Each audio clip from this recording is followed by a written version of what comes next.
ওই সংস্থার Asia Pacific অঞ্চলের যিনি ডিরেক্টর আছেন, উনি আমাকে ইমেল করলেন যে আমাদের রাজশাহী মেডিকেল কলেজে এই ওষুধের প্রয়োজন আছে কিনা এবং থাকলে কি পরিমাণ। তাদের কাছে মোটামুটি 5,000 ভায়ালের মতো ছিল।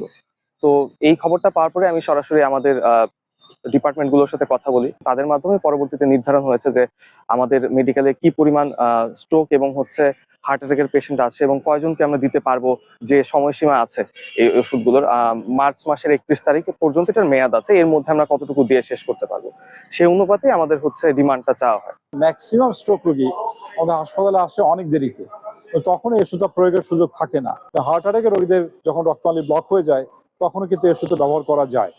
তো যদি তোমরা এই দুটা ইন্ডিকেশনে আমাদের ব্যবহার করার অনুমতি দাও তাহলে আমরা ওষুধটা নিব, না হলে শুধু স্ট্রোক দিলে আমরা নিয়ে তোর ব্যবহার করতে পারবো না, ওষুধটা নষ্ট হবে, এত দামি ওষুধ। তো তখন তারা কয়েকদিন সময় চায়, তারপর তারা নিজেরা ডিসকাশন করে আমাদেরকে কয়েকদিন পরে জানায় যে না, তারা আমাদেরকে অনুমতি দিচ্ছে এবং আমরা দুইটা ইন্ডিকেশনে ব্যবহার করতে পারবো।